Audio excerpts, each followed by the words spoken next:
Hello, hello. Hello, hello. Welcome to the Mother Daze podcast. I'm Teresa Palmer. And I'm Sarah Wright Olsen. Hi, daisies. Hi. Oh my gosh. So we had so many people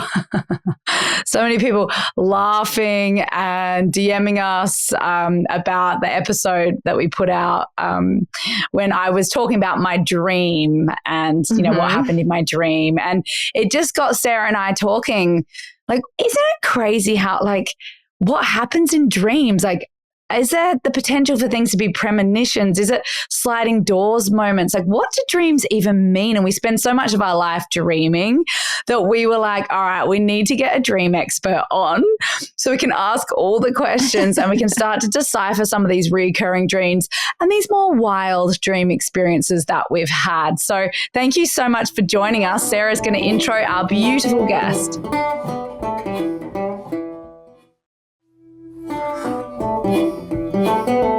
So today we have Laurie Loewenberg, and you guys may have seen her on The View, Good Morning America, The Katie Couric Show, CNN. She's been on so many shows.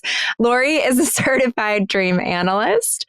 You're also an author, a radio personality, a speaker.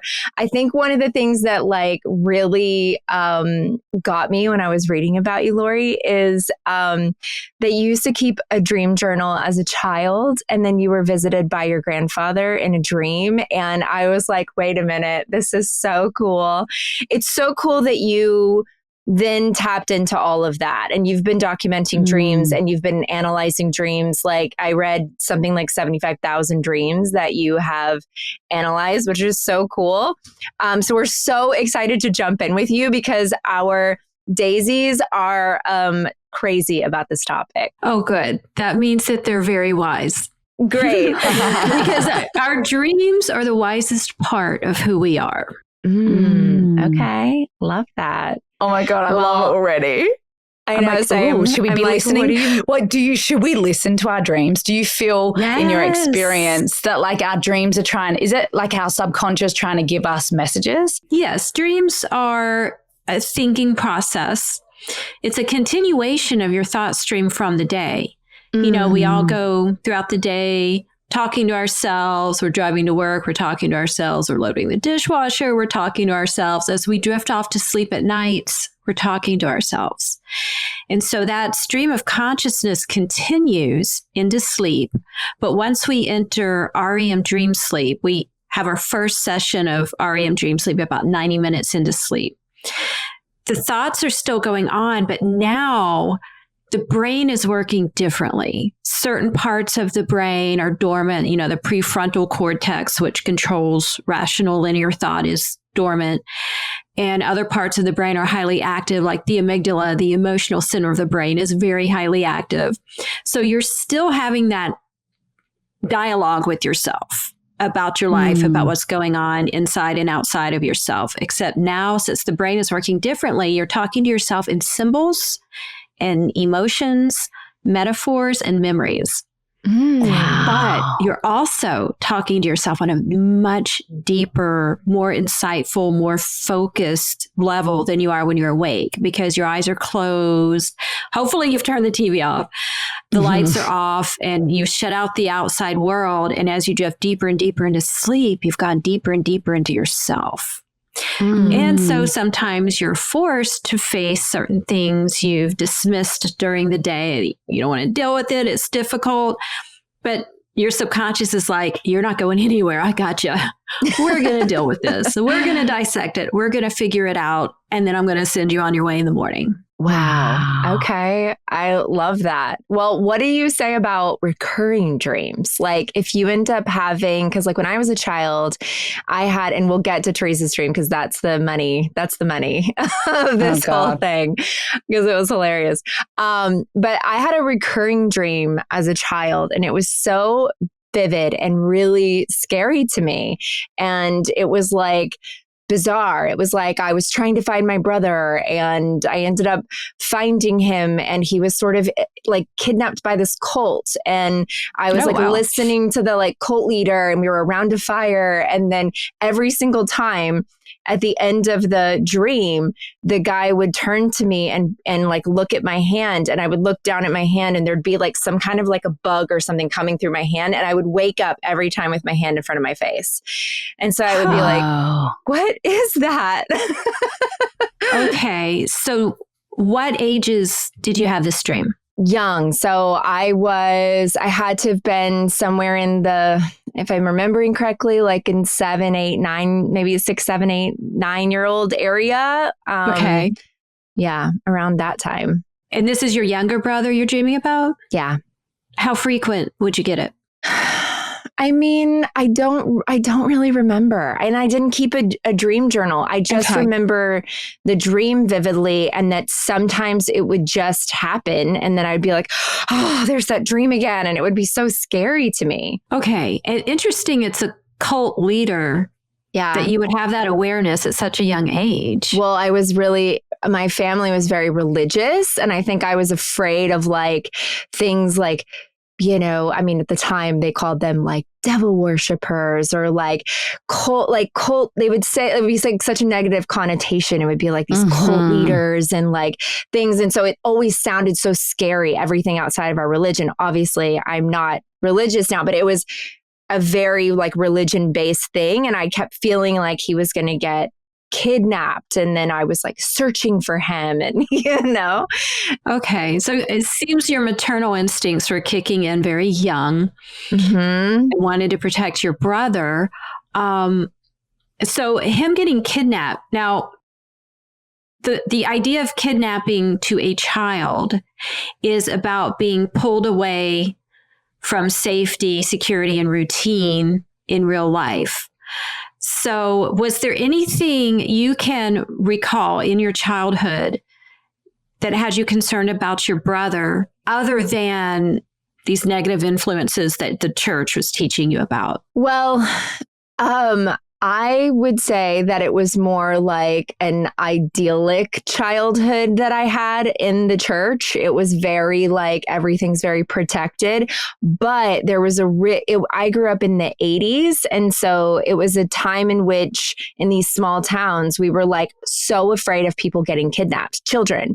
And so it was like kids' faces were on the milk cartons. And like, you know, my mom was very afraid of things like this. So she would talk to us a lot about it. You know, she'd be like, watch out for this like type of van or this type of purse. This is back when it was just the like shady white van.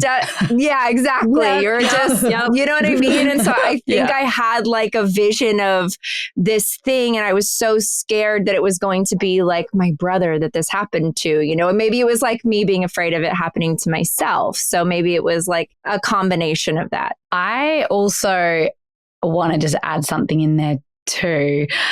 Sarah's first brother passed away from cancer before Sarah was born, and then her subsequent brother was born. And I wonder if subconsciously you're picking up like your mum's fear of like losing a child or the kidnapping is also tapped into your brother's death. And I wonder if, you know, you obviously knew the story of your brother growing up as a child. Like, I wonder if that has anything to do with the dream as well. Would definitely have something to do with it, because that shapes, I mean, that's a big deal, you know, to have this knowledge. So that's deeply ingrained in you, and probably a big element of you feeling this responsibility for this little brother, and that your hand, you know, I have to handle this. It's in my hands to some degree, is how you felt. All of that really tracks with my brother, and feeling the need to protect him, and feeling like I was sort of responsible for protecting him or caring for him in some way. The responsibility has always been, you know, me taking on the firstborn role of just like doing all the things in the family, you know, trying to help everyone manage everything. So, but That's anyway, so interesting. So, so interesting. Oh my gosh. Okay, Teresa, you have to get in. Have to get in on the dream. I know, but I'm like, I've also got a reoccurring dream, and then I'll get into the. That's true. Okay, all right. So I have one reoccurring. Well, I have two. There's people from my past that pop up all the time, like really from a long time ago, and I'm talking like 25 years ago, sort of thing. Mm-hmm. One of them is sort of this childhood mean girl that like will pop up a lot and be like haunting me, and I'm like, oh my God, I'm 38 years old. Like, why is this person still coming into my dreams? And then like the one, and that's probably happened maybe 12 times, but I noticed like, oh, that's a character in the movie of my dreams. Like that character comes in, and then another character is an ex-boyfriend of mine who I felt was like a kind of this twin flame connection, and like deeply soul rooted like love. And I really like broke his heart many, many years ago. And in the dream, it's him currently and me currently, and I'm always trying to apologize and communicate with him and try and get back together with him, and as me current, but oftentimes he'll look the way he looks currently, but then oftentimes he looks more like that boyfriend like all those years ago. And I would say that happens once a week. Like he's in my dreams once a week. Yeah. And I feel like there's obviously untapped shame or something there that like I haven't forgiven myself for or something. But anyway, that is the reoccurring part of my dream is that it's just always him. And I'm like, why is this coming to haunt me still? Let's dissect it, shall we? Yeah.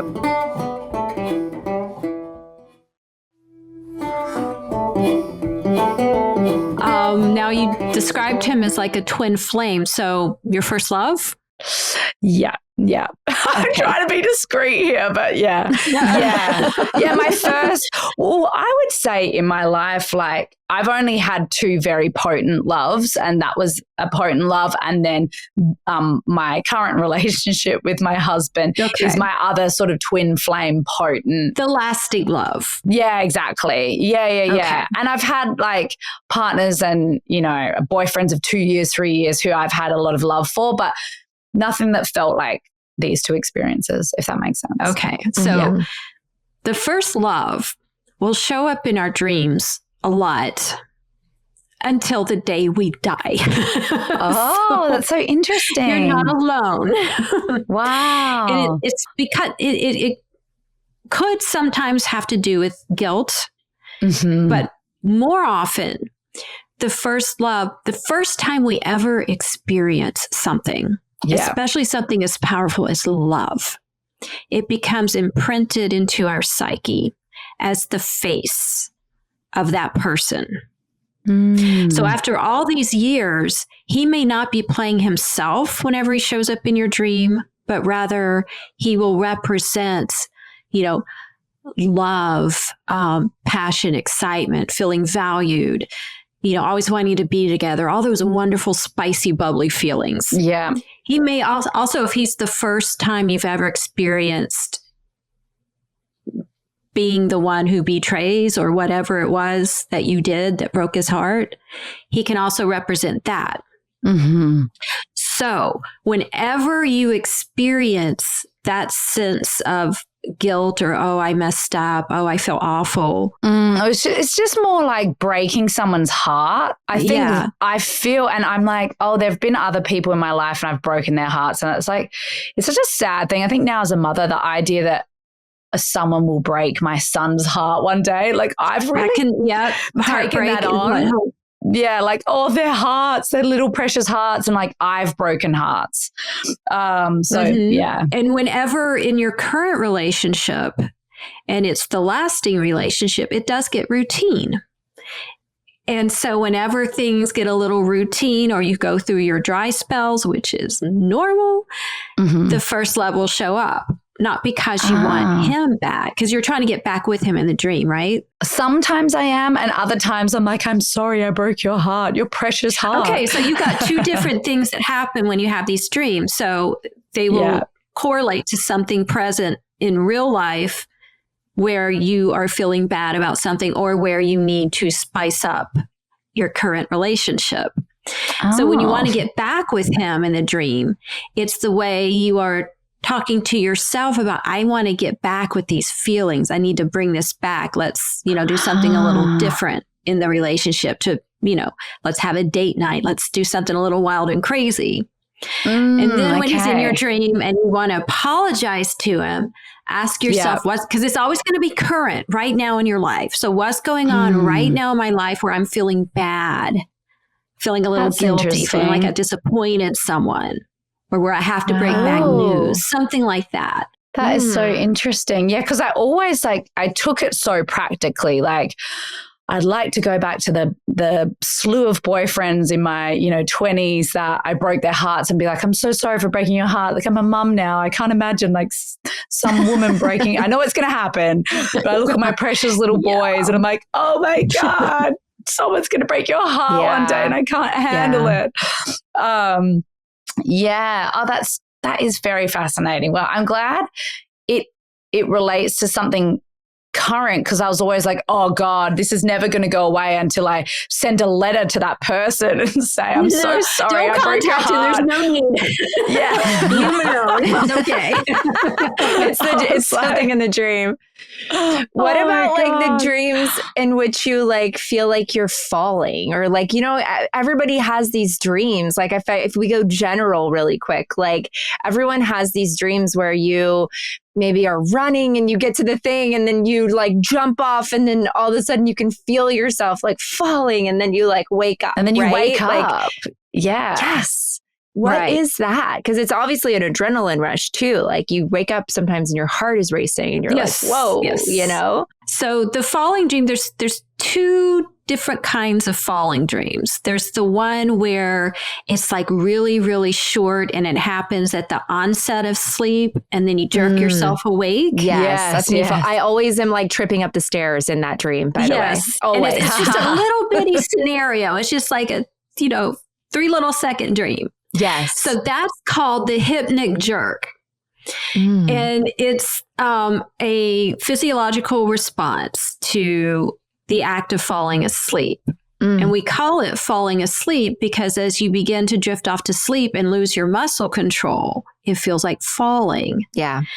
And so you'll jerk yourself awake, usually when your sleep routine is off or you're not getting enough good sleep. And so, the falling asleep is jerk yourself awake. And then you have your brain makes up a little scenario to go along with it. But then there's the falling dream, which is deeper into sleep. And it's an actual full-on REM certified dream. And you've got a whole storyline going on and something happens. And then you're driving in your car and you fall off a bridge. Or, you're walking along a cliff and you fall. And then those dreams have meaning. And they usually happen when there's something going on in your waking life right now. Remember, dreams are always about the now.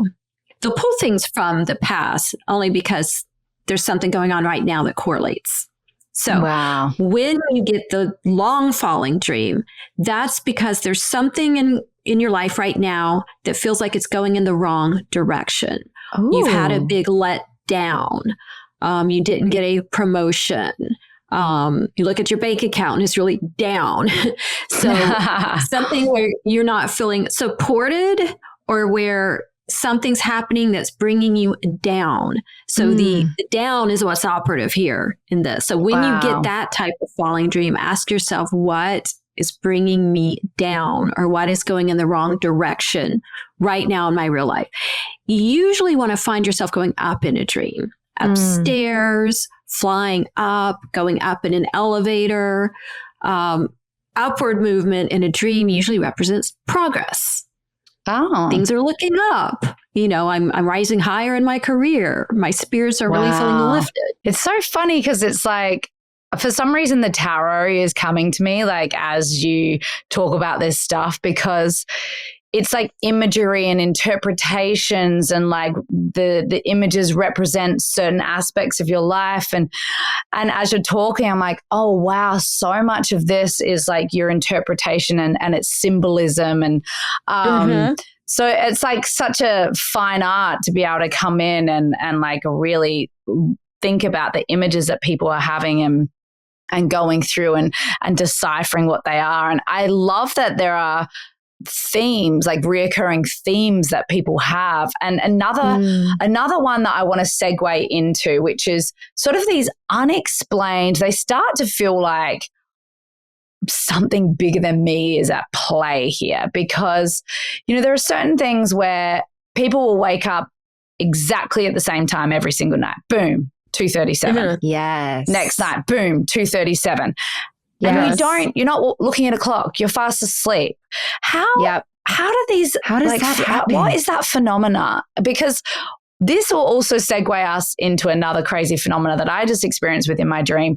But I wanted to go with this time thing first, because we hear that over and over. Like, why are we waking up at the same time? Why is every it night? 222 or 333 or 555? Or is it just a recurring number? Yeah, exactly. So I'll give you the boring reason first. Yes. So it has to do with your circadian rhythm, your biorhythms. You know, as you go through life, everything about you is in a rhythm. And so also, normally the human species has 2 sleeps. Before the light bulb came along, we would have 2 sleeps. We'd sleep for a few hours, you know, once the sun went down, we'd wake up around 2, 3 in the morning. And we'd get up and we'd like do a few things for a couple hours. You know, you'd sew or you get some cooking done or preparations for the next day, and then you go to sleep again. So that's our natural human circadian rhythm. And so we still hark back to that to this day, which is why you may find yourself always waking up at 3 in the morning. You know, that's the boring reason. Yeah. But the more spiritual reason that a lot of people believe, I'm on the fence about it, is that, you know, like you wake up at your angel number, for example. There's some kind of meaning, some sort of deep meaning to you with those particular numbers that you wake up at. It can't even be connected to perhaps when you were young, your father died at 3:23 in the afternoon. And that number is seared and burned deep into your psyche. And so you find yourself waking up at 3:23. So there's a lot of different reasons why. Well, speaking of like, you know, someone dying, like, and reading the thing about your grandfather that came to you in a dream, after I lost my great grandmother, she came to me in a dream. She looked not like she did when she died, but she looked like a beautiful photograph that we had of her in our house. I was like 5 or 6 years old, but she like came, you know, past the front window to the door, knocked on the door. I opened the door and I was like, whoa, what are you doing here? Like, you died, you know. She was like my best friend. And so I got to see her again and hug her and like have this conversation with her in my dream. It felt so real, like beyond. Same thing with my dad, is that my dad came to me after he died in a dream where we were at like a party in Hawaii. I was at like a luau or something, and I was on vacation. And all of a sudden I turn around in this party where we're like dancing and my dad is there.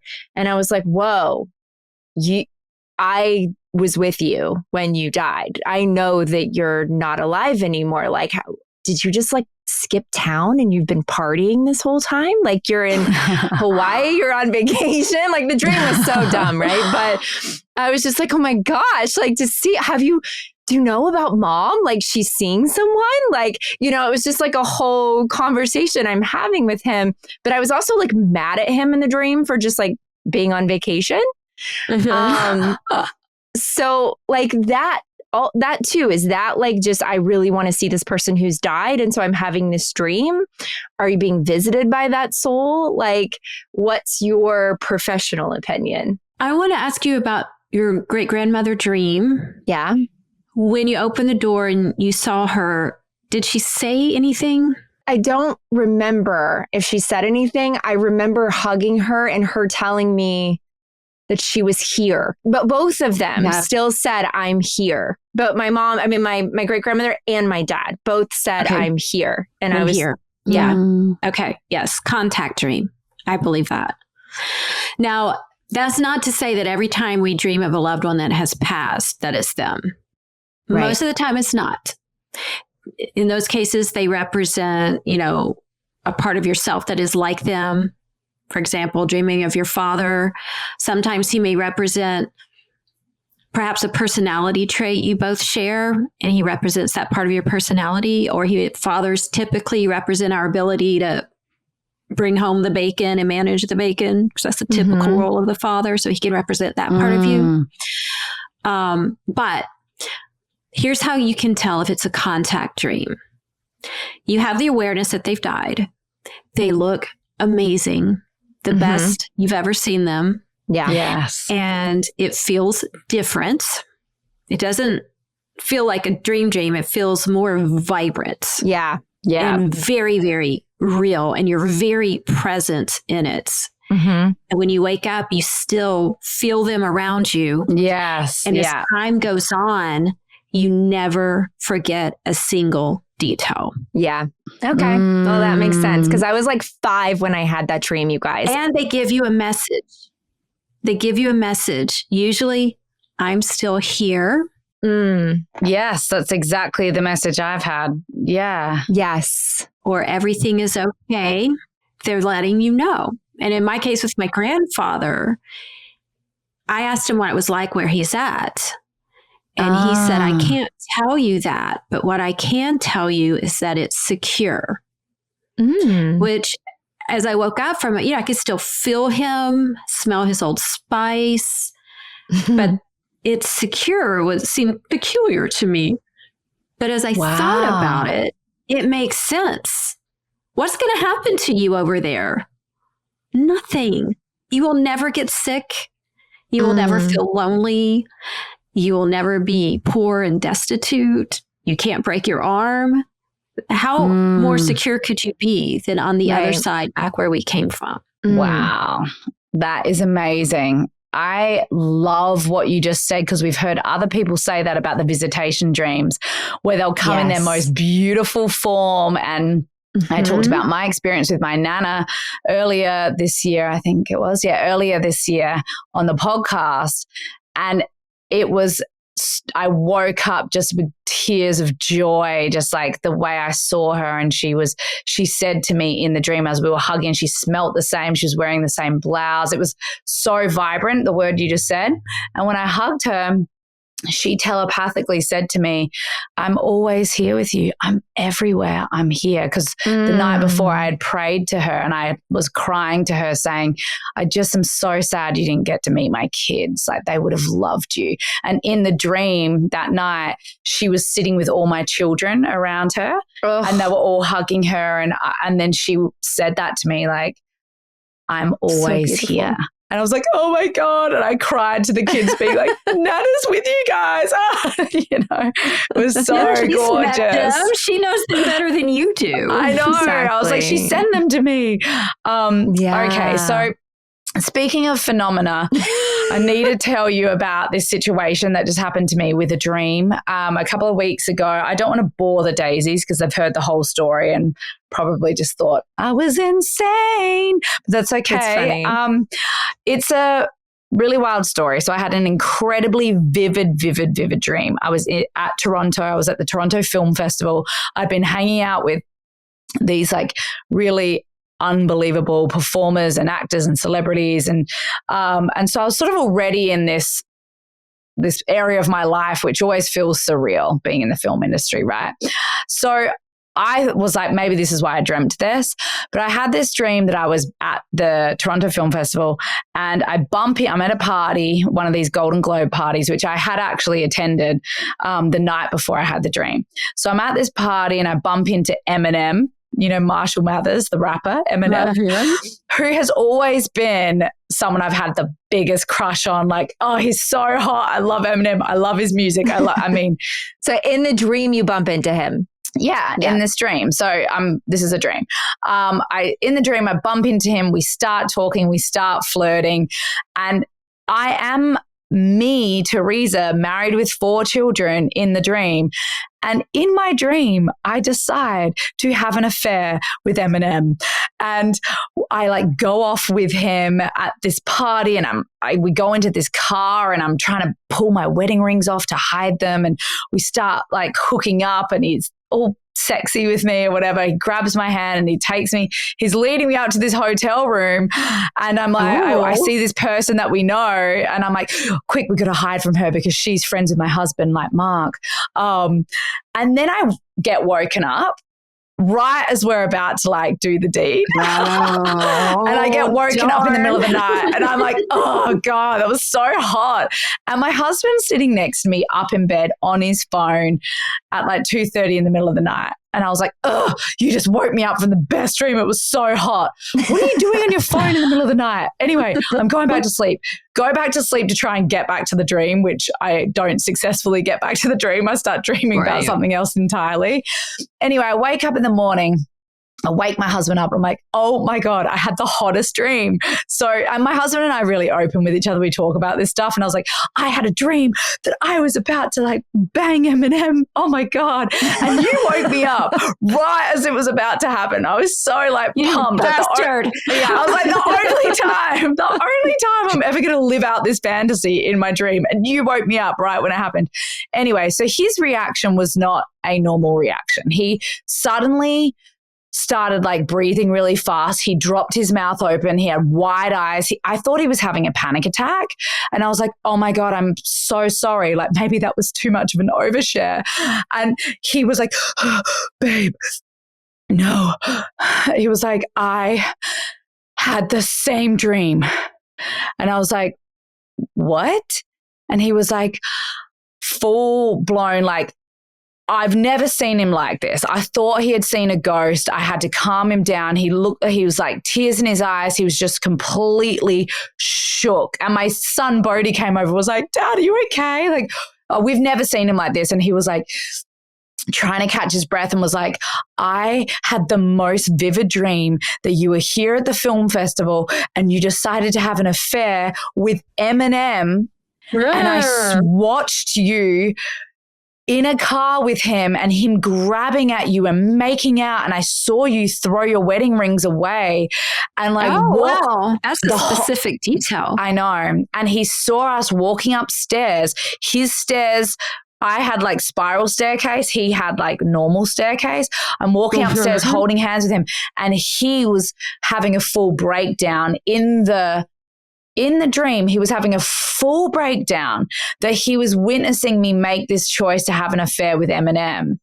And so he woke up right after the dream and started going on his phone in the middle of the night to make himself feel better. So that's why he was sitting up on his phone, like on TikTok, freaking out. And then he was waiting for me to wake up in the morning so he could tell me about this. He was going to be like, I just had this awful, horrible, horrible, visceral dream about you cheating on me. Oh, wow. But then I told him first, and it was with the same person, the same time, with very similar elements. So that Mark, the whole rest of the day was like, this is a glitch in the matrix. Like what have we just experienced? And that's why I really wanted to ask you about this phenomenon. Okay. It is called shared dreaming, where two people have the same dream or very, very similar dreams on the same night. And sometimes it's at the exact same time. Wow. It's such an interesting phenomenon because I think it happens way more than we realize, because not everyone remembers their dream and not everyone shares their dream. Yeah. But these happen a lot. My husband and I have had it, and both of us dreamed on the same night about an air conditioner. Wasn't as exciting as yours. There was an air conditioner in a house that was in the process of being built. Oh my God. Okay. So I'm going to explain why it happens. And then I want to try to figure out exactly what caused both of you to have it. Amazing. Okay. So the reason why it happens, and it happens to people that are close to each other, husband and wife, very best friends, mother and daughter, people that are like this. because you're both dealing with the same issue. And since you're so close, your subconscious responds to that issue in the same or very similar manner by providing you with such close dreams.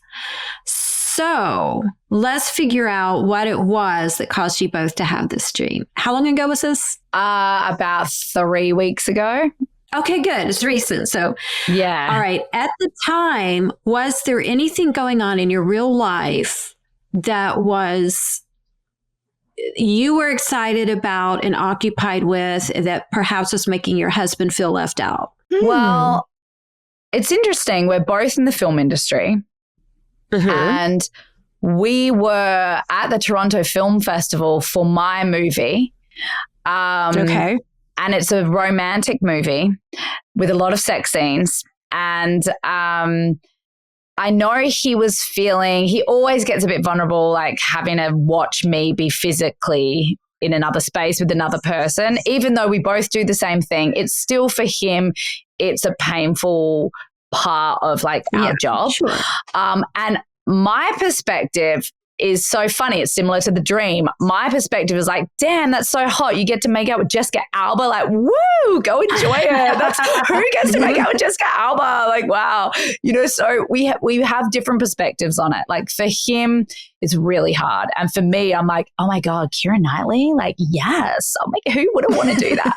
So, there's that, but also the focus was largely on me and my work, and it was exciting. And I was explaining on the podcast when we talked about this, like it's a very different world when there's a lot of focus on you for work, and there are fans, and you're signing autographs, and you're going from booth to booth with like all these famous, incredible people that you look up to. And so there's a lot of that energy going on. And Mark's in the film industry, but the focus isn't on one of his projects. So maybe that's what was going on. Yes, that's definitely what's going on. And he's aware how hot you are for Eminem, right? So yes, it makes sense that Eminem would symbolize this thing that you love that's causing him to feel jealous. And it also makes sense that in both your dreams, you're going upstairs. Because remember, stairs represent elevation. Yes. So you're rising. Oh my God. Yes. You take off the rings because there's a part of you, because you're probably a bit of an empath that feels like, okay, I'm really loving what I'm doing with the film industry, but I know that it takes me away from my marriage. And he feels the same way. It's taking away from the marriage sometimes, Yeah, okay. But also, so your staircase was spiral. His was just straight. regular. Was a straight, yeah. That's interesting. What do you associate spiral staircases with? Did you have one in your home? Yeah. Do you know, it's funny, like, whenever I've designed my dream home, whenever I think about like, what will my dream home look like? It's always this plaster spiral staircase. Like I've got it all over my Pinterest. It's like this amazing Venetian plaster spiral indoor staircase. I don't know. I love them. And I don't know his symbolism for the straight staircase. I don't know why, but mine was very specifically spiral. I remember that. Okay. So you associate that with what you aspire to have. And so perhaps when you're, at the film festival and you get I aspire to have Eminem. Well, yeah, that too. Marshall Mathers. I think his is just a regular staircase because he sees you rising, so just plain old staircase. But yours is spiral. Another element of the spiral staircase could be that this is in your DNA. You were just born to do this. She was. not an affair with Eminem, but to rise. I was like, do you mean affairs? Is that what you mean? I was just born to do this? No, to rise, girlfriend. She was born to be. I was born for this. A successful star. You were born this way, darling. Yes. Oh, God. Oh, my God. Oh, my God. Wow. Okay. That amazing. Is interesting. And this is not the first time my husband's had dreams like this. So he was going to be like, I had another one of those dreams again, which is like real. Like he has had like that. If he has recurring dreams, he has had affair dreams, like really, really vivid. Were you the one having the affair? Or I'm always the one having the affair. Okay, so it's always me. Here's the thing about dreams. Here's one of the cool things about dreams is that they are brutally honest. Yeah. They are a brutally honest portrayal about our deepest fears. Self. And not just fears, just our deepest self.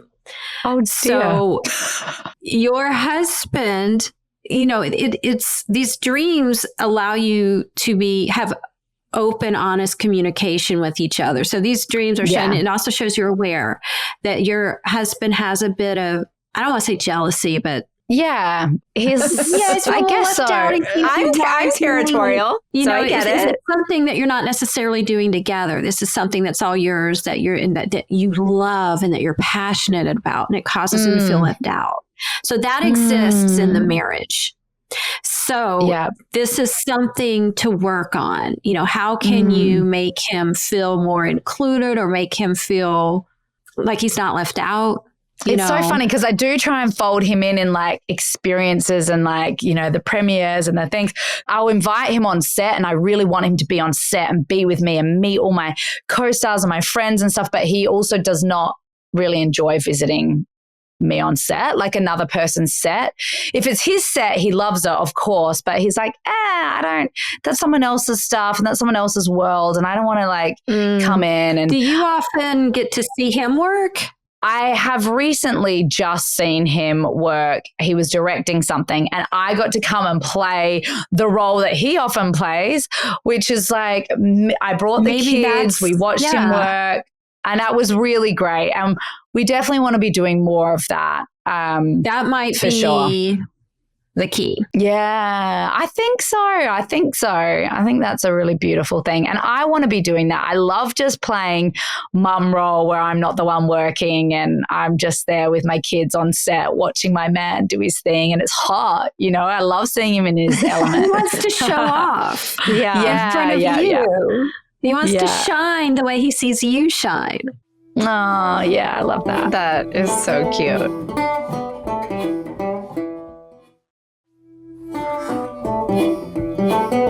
I want to ask you about people who sleepwalk.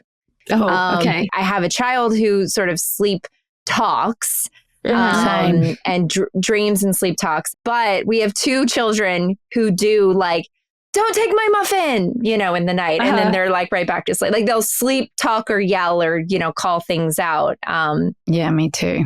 So sleep talking, the medical term for it is somniloquy. And the sleepwalking, sleep talking, all these things, they're parasomnias. So they're unnatural sleep behaviors. When you sleepwalk as a kid, like I said, it will show up, it will present again from time to time when you're adult.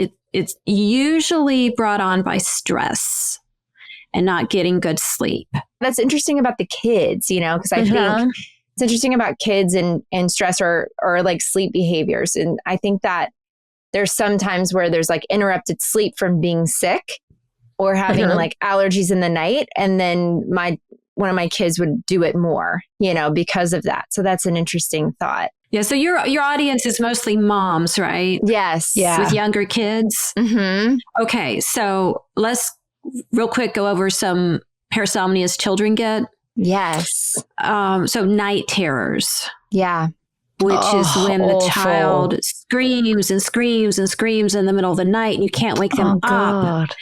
And then when you finally do get them to wake up, they cannot remember what they were screaming about. That's awful. It's awful for the parents. The kids don't remember it. Yeah. I can't imagine. That would be terrifying. Yes. So there's still it's still a bit of a mystery as to why it happens.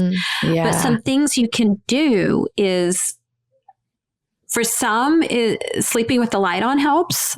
For others, putting something like a sound machine in the room that like the rhythmic sound of the ocean or the sound of the dishwasher, the rhythm of it kind of helps, what's the word I'm looking for? Meld with their brain rhythms as they go through the different stages of sleep. Because what could be causing it is some kind of weird blip in their brain rhythms as they switch from each different stage of sleep. And also, and this sounds terrible, but it's not. The way to, and this is for the parents, the way to snap them out of it, which seems to be effective, is to just splash water in their face. If it goes on. So just keep a little glass of water on their bedside if they do it, because it could take a long time to get them out of it. And it's horribly frightening for the parent. Disturbing. So just splash water. It's just water. Just splash water in their face and they'll snap out of it. They grow out of it. This won't last forever. But these are some of the things that people little deal tricks that seem to help.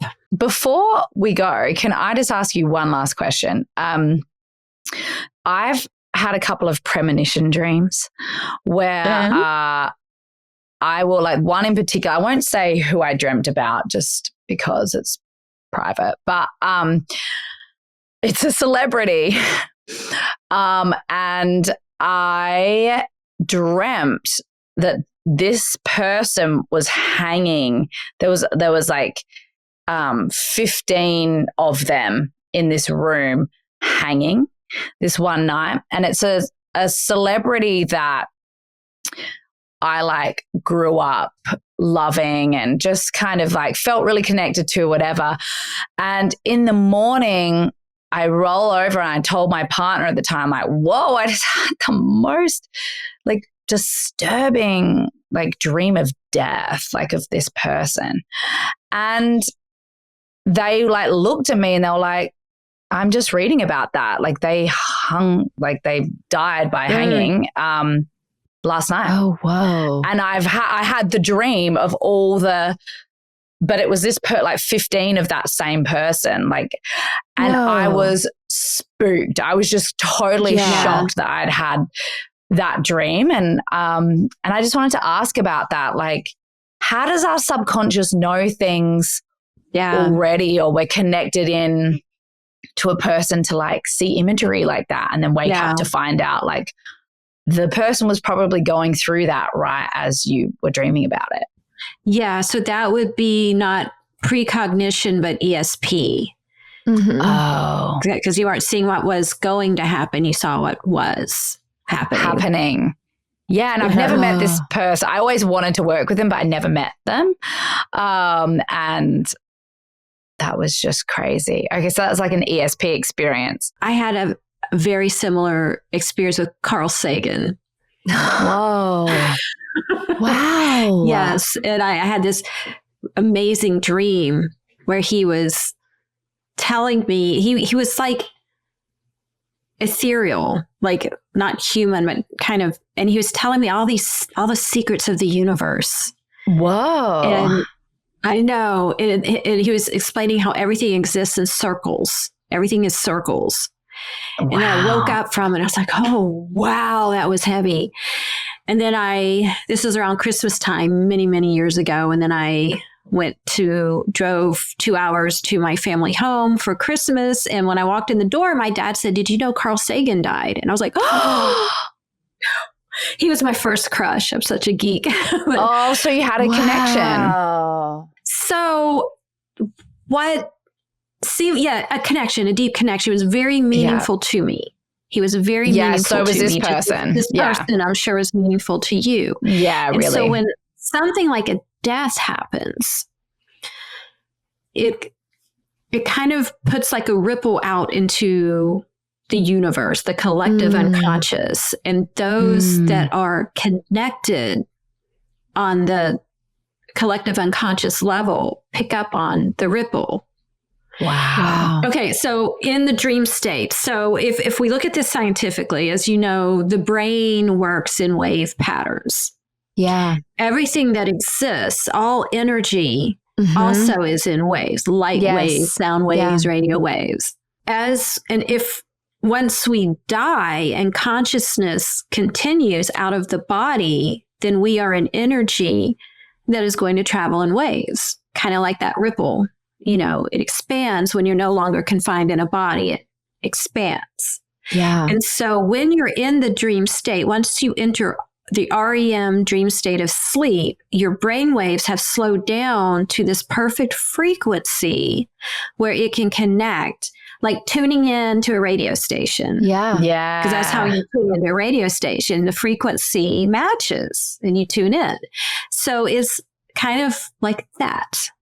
So that's why I think we were both able to tune in to that ripple they sent out when they left their body. Wow, that's so amazing.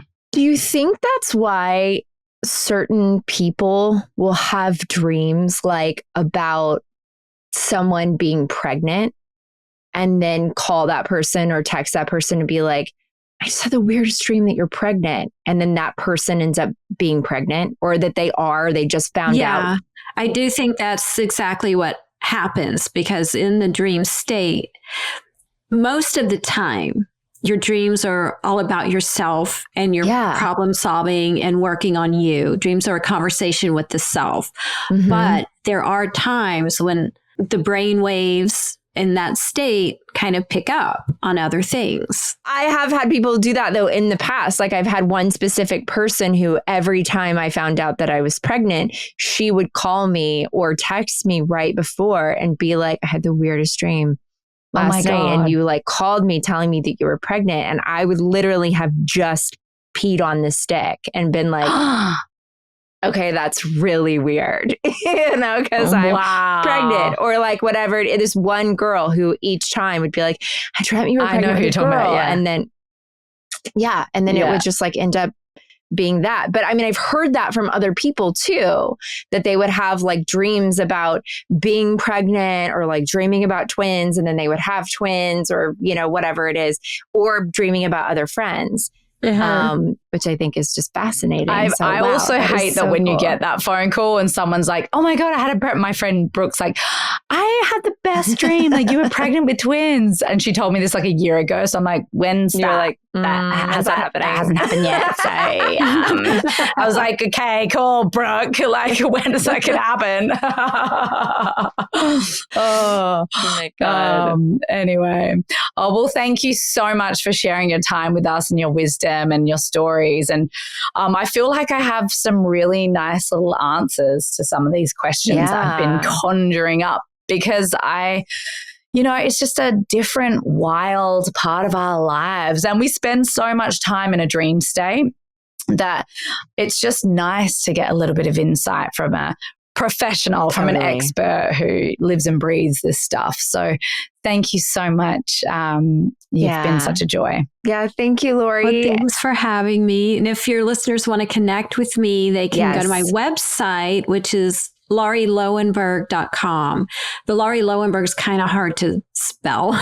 So if you just Google Dream Expert, I'll be like first, second, and third that comes up. And that's where you Dream can set up Expert a private Laurie. Do that. Dream Expert Laurie. Lauri. There you go. Yes. And if you want to connect with me on social media, all my social media, TikTok, YouTube, X, Facebook, Instagram, it's all Laurie the Dream Expert, Lauri. Laurie the Dream Expert. Oh, I'm sure that's actually how I found you on Google. I just Googled Dream Expert and you came up, and I was like, and there you were. Yeah, meant to be. Well, thank you so much for being here, and everybody check out Laurie. And if you have that dream that you're really wanting to decipher, then you can go and schedule a session with her. And thank you guys so much for listening. And I'm so glad that everyone else is so interested in this stuff like we are. And you've been listening to the Mother Daze podcast. You can find us on Apple Podcasts, Spotify, or wherever you get your podcasts. Bye, Daisy. Bye, Daisy. Bye, Laurie. Bye, sweet dreams.